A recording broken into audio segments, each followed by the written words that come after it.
Fala aí, Rizão. Boa noite, pessoal.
Pessoal, boa noite.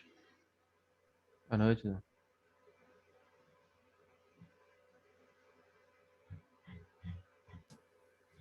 Boa noite.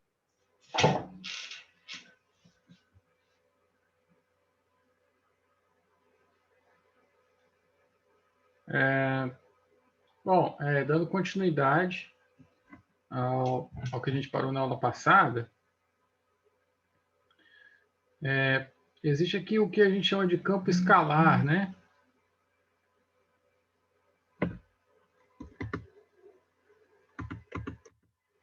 O pessoal não está conseguindo entrar na sala?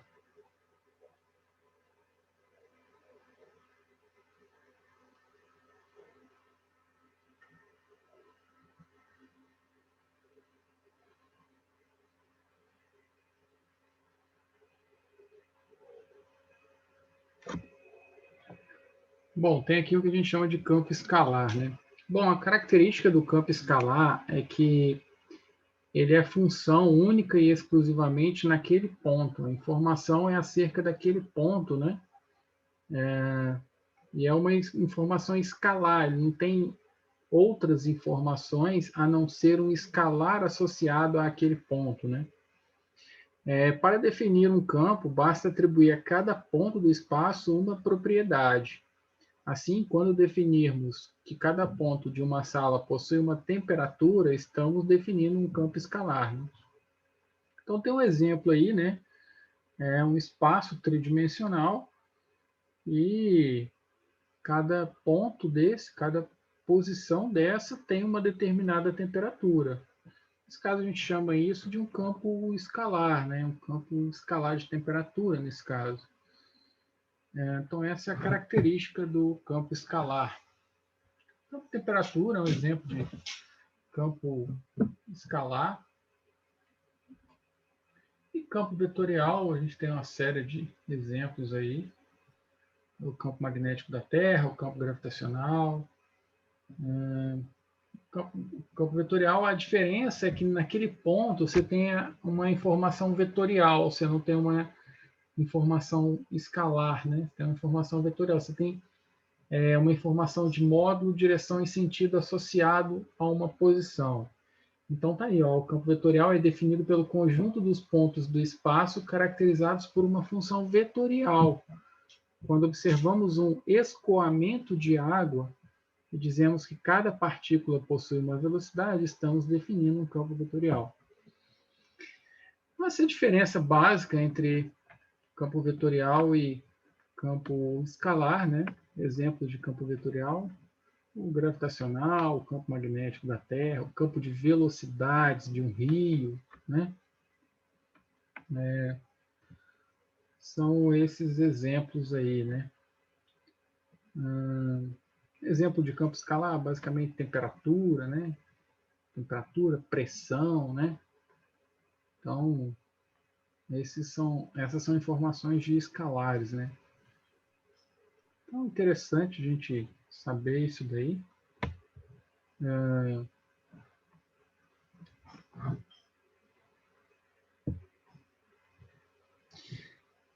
Por que a gente acaba estudando tanto o cálculo, né? Porque basicamente a gente trabalha com campos o tempo todo, né? Um campo elétrico, um campo magnético, e a gente precisa tirar as informações que são pertinentes, né? Então tá aí, nesse caso aí, um sistema de coordenadas cartesianas, por exemplo, você tem aí uma posição P, dado nesse pontinho aqui, ó, pela posição P, ele tem coordenadas x, y, z. Então você tem aqui o sistema que a gente chama de sistema dextrogiro, né? Sistema que você pega a mão direita e gira, você gera o vetor do produto vetorial dos outros dois. Então, por exemplo, o sistema dextrogiro diz que se x está para cá e y está para cá, obrigatoriamente z está aqui para cima. Porque se você pegar a mão direita e varrer de x para y, o z vai estar para cima. Você varre de x para y, o dedão indica a posição do z. Nesse caso, por exemplo, o z nunca podia estar para baixo, né? Não faz sentido porque não obedece ao sistema dextrogiro, né? Então, tá aí. E aí o sistema de coordenadas cartesianas, basicamente, você pode escrever ele como esse vetor R sendo um x na direção a x, um y na direção a y, um z na direção a z. E o dr, que é o incremento na direção de R, né? É o diferencial de R, é um dx a x, dy a y, dz a z. Professor, Oi? com a mão direita aí, a gente fazendo com elas a 90 graus, né, perpendiculares, o y ficaria apontado para a esquerda. Correto ou eu estou viajando aqui? Não. Nesse caso aí, você de frente para o computador, o y está apontando para a direita, né? Porque, ó, você varre de x para y e o z aponta para cima. Se, por exemplo, você consegue ver a setinha do mouse aí? Consigo. Se o x está apontando para mim. Sim, o x está apontando para você. Ó, suponha que eu tenha para cima e o y para a esquerda. Suponha que eu tenha, por exemplo, o x apontando para a direita, o y apontando para cima. Para onde que vai estar apontando o z? Você pega a mão direita do sistema dextrogiro, você varre de x até y, então x está na horizontal para a direita e o y está para cima. O x para y, o dedão aponta para mim. Então, o z vai estar aqui, ó, na direção de x, tá vendo? Tá? Ele está apontando na minha direção. Se, por exemplo, o x estivesse apontando para cima e o y para a direita, nesse caso aqui, aí você vai fazer assim, ó. O z estaria entrando no monitor ali do computador, né? O z estaria apontando na direção menos x do jeito que está aí, né? Estaria apontando para dentro do monitor, né? O dedão é o quê? É o z. É o z ou o x? É o z. O dedão é o z. Tá. Nesse exemplo que eu dei, x está para cima, y está para a direita. Então, aqui, ó. X, a Y, o dedão está apontando para você aí, ó, entrando no computador. Então, o Z está entrando no computador. Pois bem, então, aí você tem aqui ds, né, que é diferencial de área para um elemento em coordenadas cartesianas, e dv, que é um diferencial de volume para um elemento em coordenadas cartesianas, né, dx, dy, dz. Isso daqui, basicamente, vocês vão decorar isso daqui, porque é assim que funciona e é assim que vocês vão ver. Coordenadas cilíndricas, né? Coordenadas cilíndricas, basicamente, você tem aqui um cilindro. Coordenadas cilíndricas, basicamente, você tem ρ, que aqui, ele chama, aqui, ó, essa letra aqui é o ρ. Ρ é a altura que você está andando em relação à origem. Aqui, ó, ρ.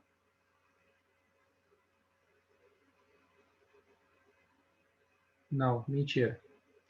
Não, eu estou confundindo coordenada com... Esquece. Ρ é o raio. Em coordenadas cilíndricas, ρ é o raio. Então, a partir da origem, o ρ é essa distância da origem até a extremidade dessa circunferência base do cilindro. Então, esse é o ρ. Φ é esse ângulo aqui, ó.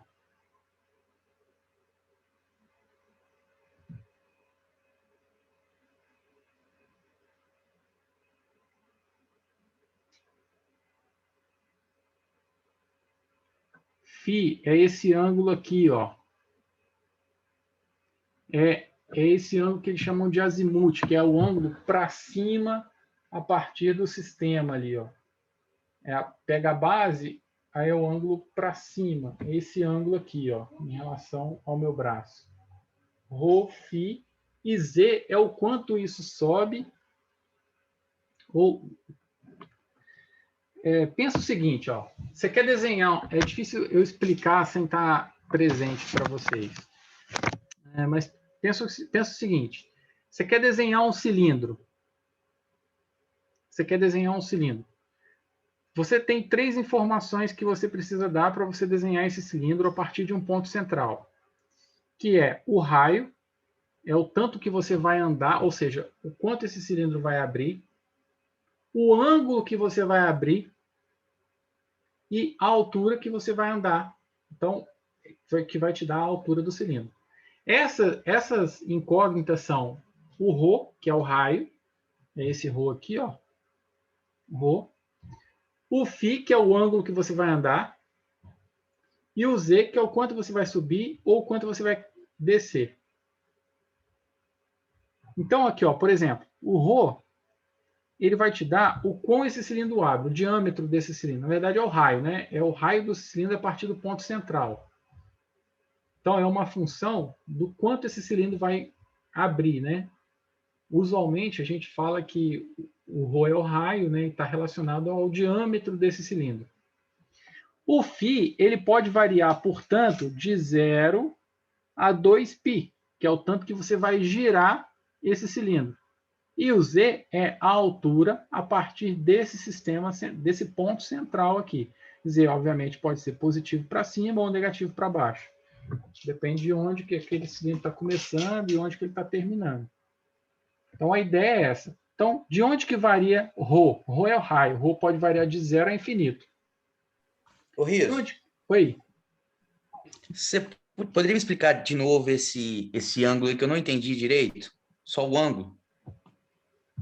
É o seguinte, esse ângulo φ aqui, considere x como sendo a origem do seu sistema.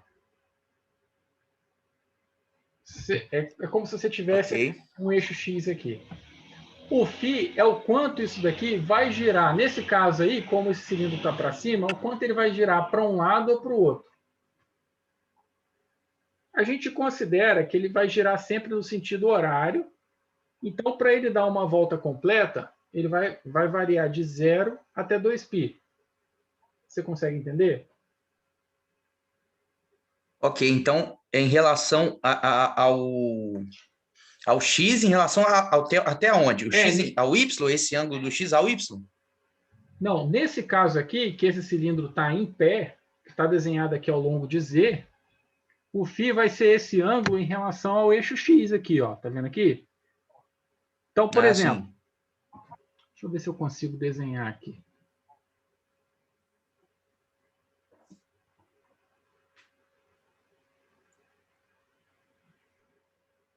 Ó, vou desenhar aqui.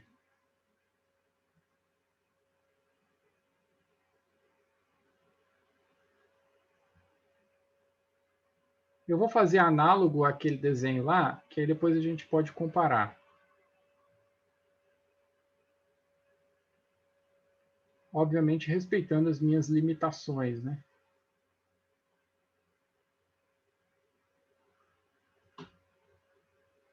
Suponha que esse aqui seja o cilindro.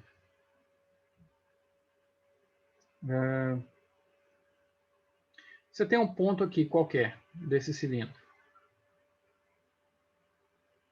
Você sai daqui, da origem, e vai até esse ponto aqui. Em coordenadas cilíndricas, você tem um sistema, nesse caso aqui, né, que o livro usa, ρ, φ e z. Então, observe, com essas informações aqui, você tem que determinar esse ponto P aqui, a posição desse ponto P. Você consegue entender? Então, olha só, como é que você vai determinar a posição desse ponto P? Vamos pegar aqui, ó.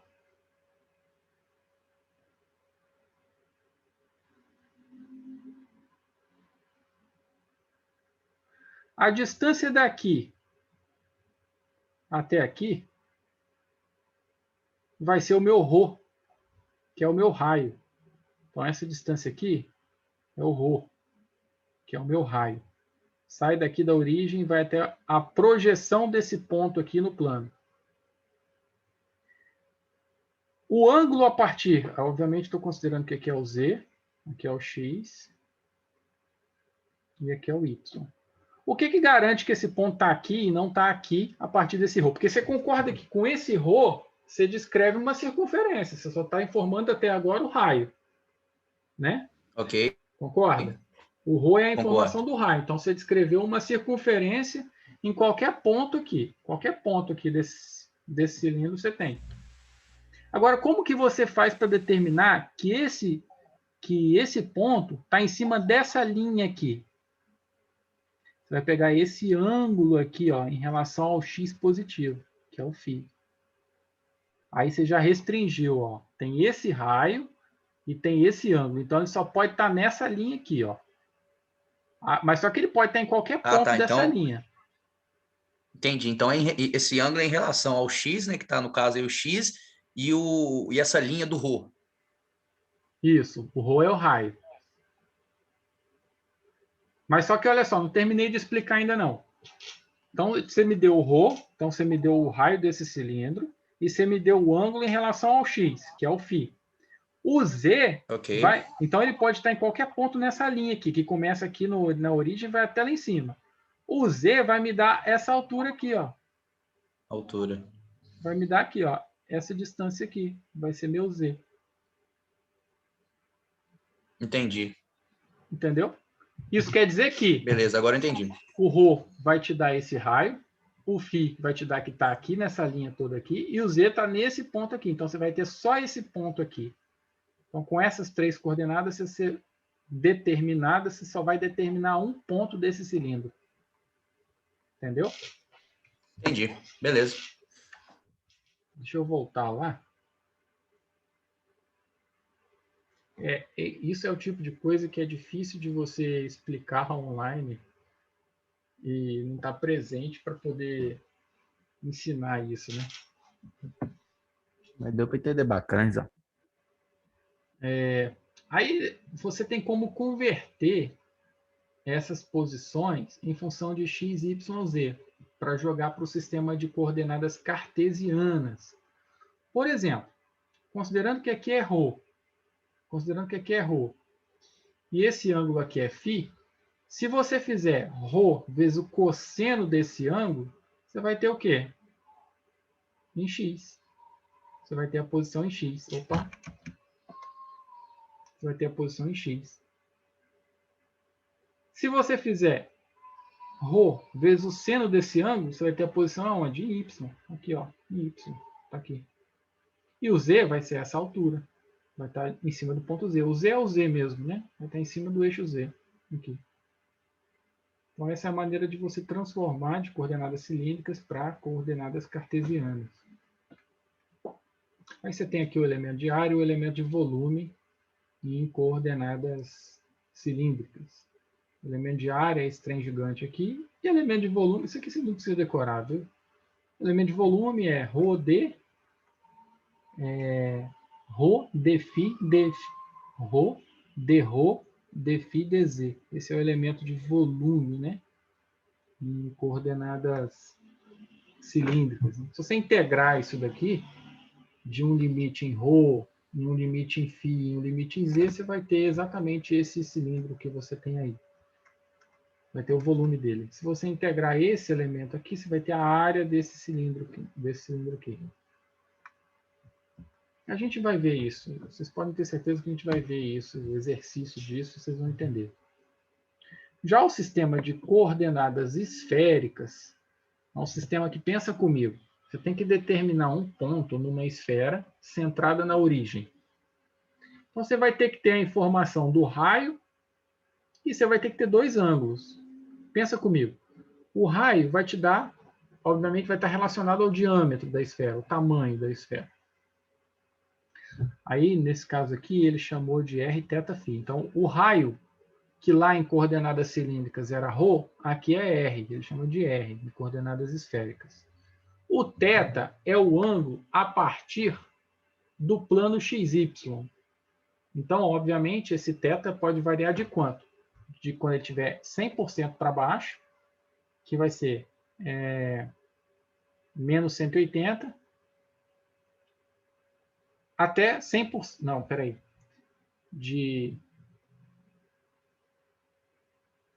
O θ vai poder variar de 0, que é quando ele está aqui, 100% para baixo, até 180. Então, ele chama aí de 0 a π, né? Pode variar de 0 a π. Está aqui, ó, o ângulo polar. Então, θ pode variar de 0 a 180. Ele só varia aqui.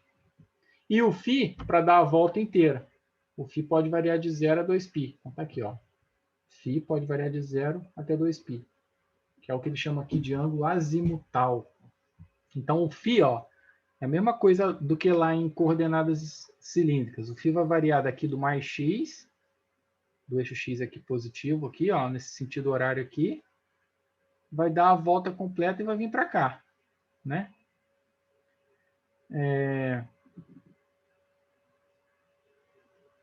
O θ, ele vai variar daqui, ó, daqui de baixo. Se você prolongar o eixo z, ele vai variar daqui até lá em cima. Então, ele vai variar 180 graus somente.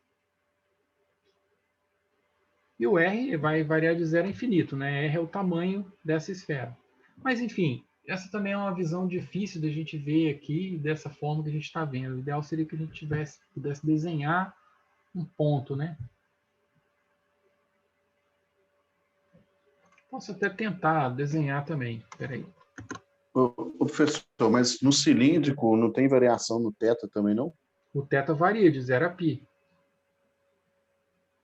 Ó, vou desenhar Na coordenada cilíndrica também, né? Porque depende do raio, né? Ah, não. Em cilíndrica, o θ varia de 0 a 2π. O θ varia de 0 a 2π em cilíndrica. E esférica, o θ varia de 0 a π. Na verdade, não é θ lá em cilíndrica, é φ, né? É, o da base. Mas a gente não teria um θ lá, não? Em relação ao eixo Z?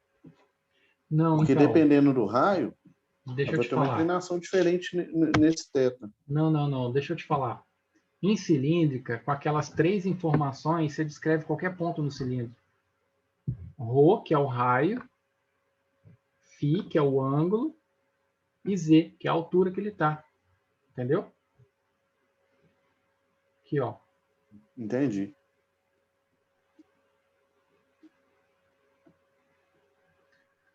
Com qualquer Então, ponto aqui, é- qualquer ponto aqui, deixa eu limpar isso aqui e desenhar um outro ponto.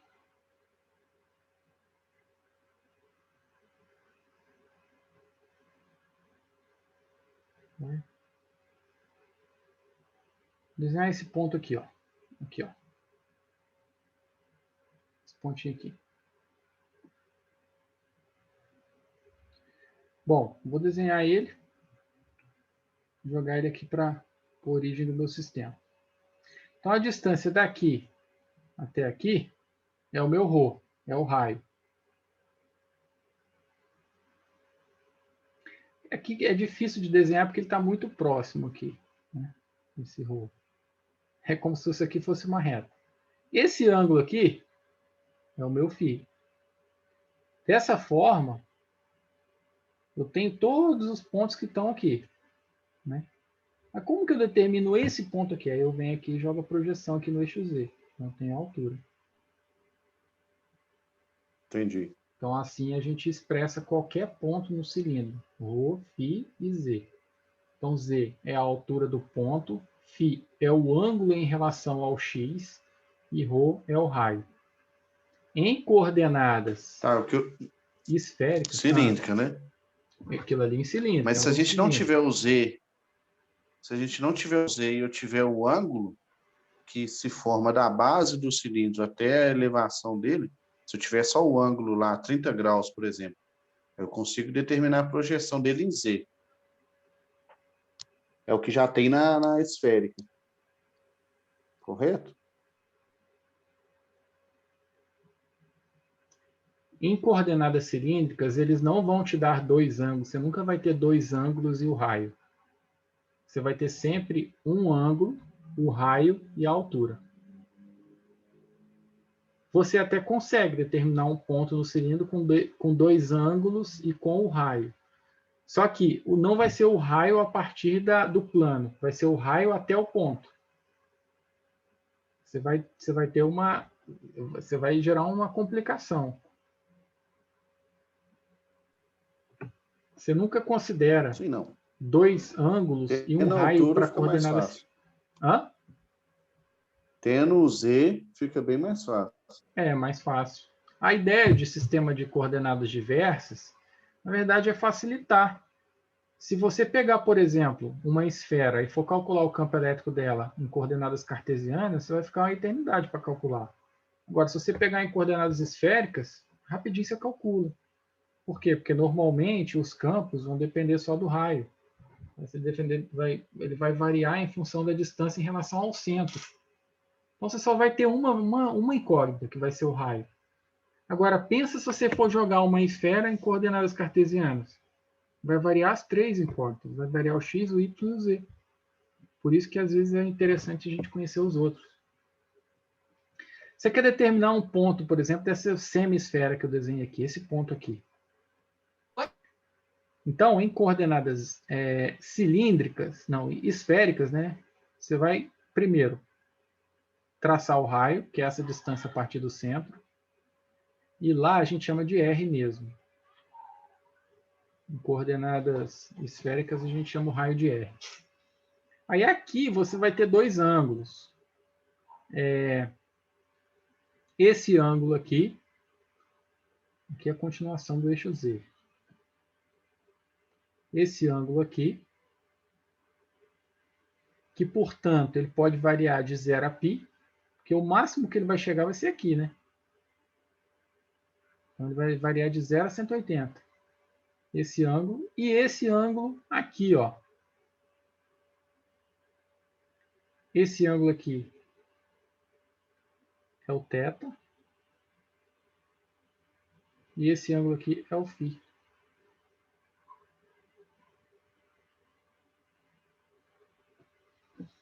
Então, Rθφ. A partir de Rθφ, você consegue determinar qualquer ponto em coordenadas esféricas. Lembrando que esse é o raio, né? Então é a unidade de distância. Esse é o θ, é esse ângulo aqui. Como ele está aqui, ele vai variar de 0 a π. Θ entre 0 e π. Ô, Riso, Oi? esse θ aí, no caso, é o Z a altura, né? Não, essa é outra coordenada. E o φ vai variar de 0 a 2π.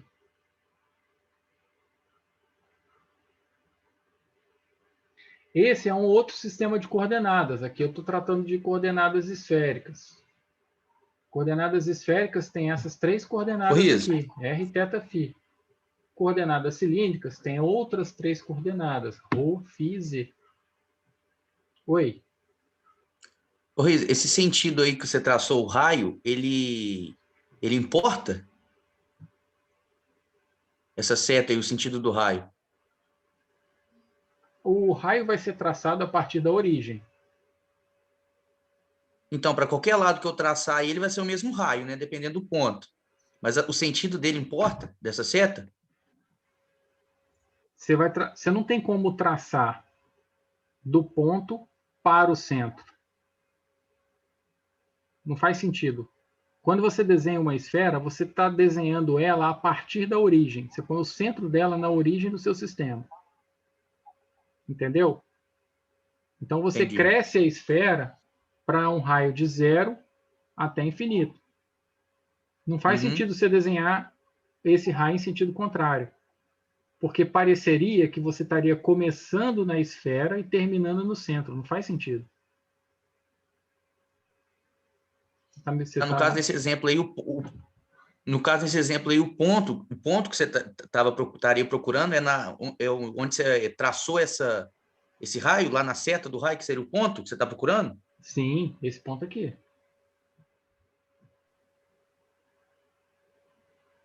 Esse ponto aqui.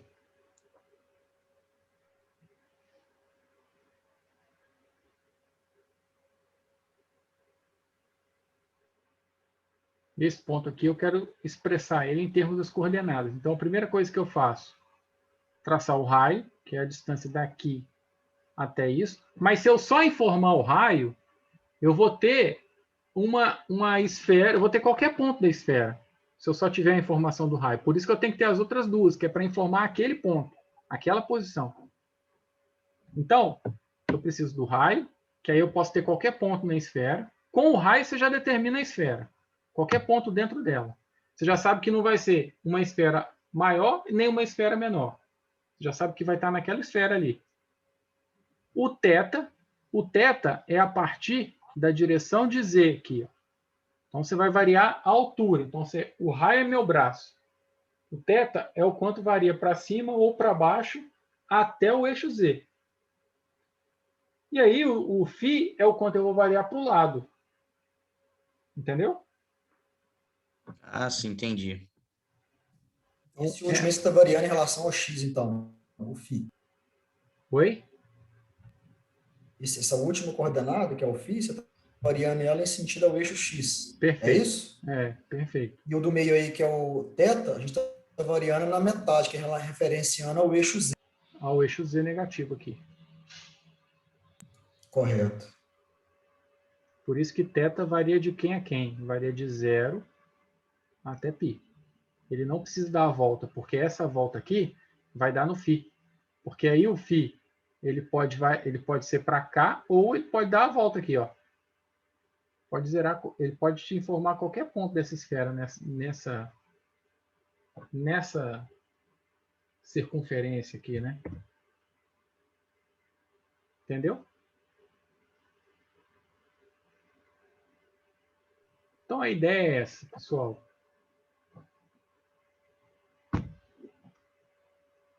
Ô, Rios, o Vinícius está pedindo para aceitar ele na aula. Ele está na aula. Ele teve um problema no notebook.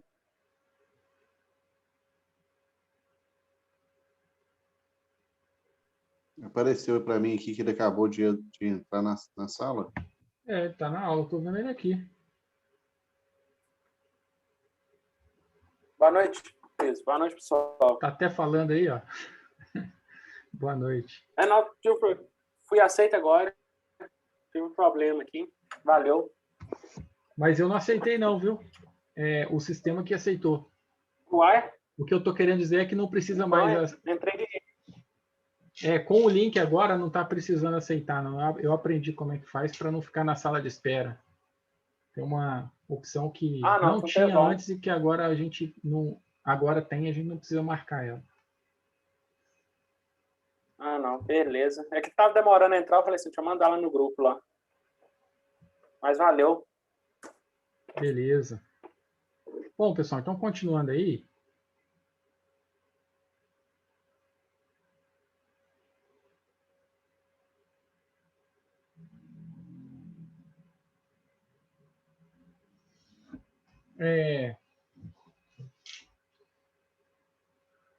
Finalmente, então, a gente vai ter que fazer uma revisãozinha desses conceitos de gradiente, divergente, rotacional e laplaciano em coordenadas cartesianas. Depois a gente vai ver em cilíndricas e também em esféricas.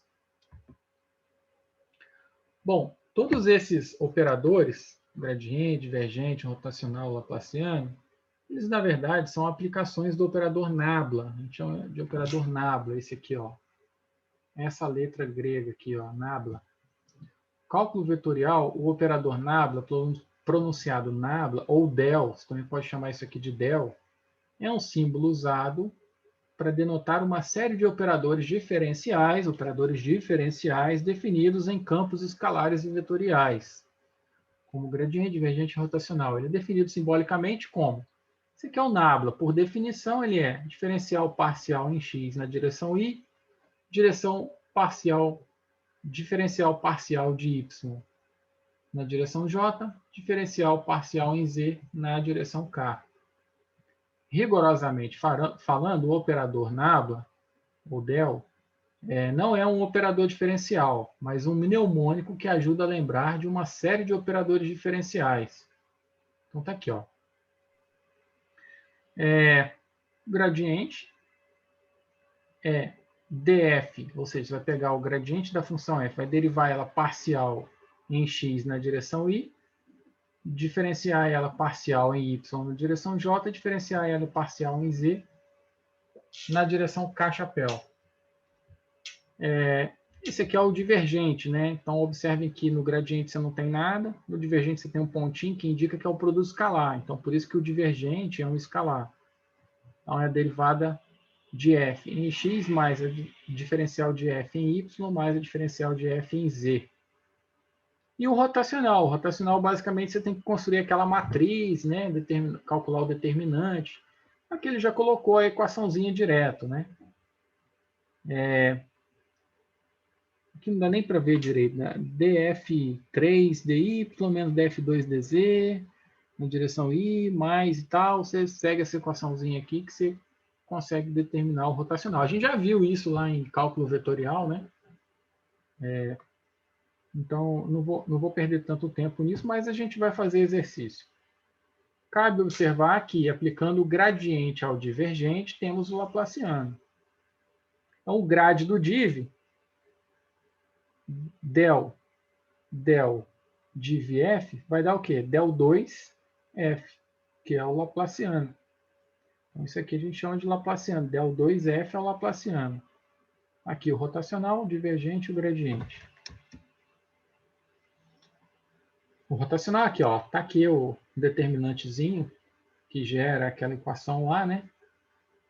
Então, ó, o rotacional pode ser representado pelo seguinte determinante simbólico, que funciona como um mnemônico para lembrar facilmente de sua definição.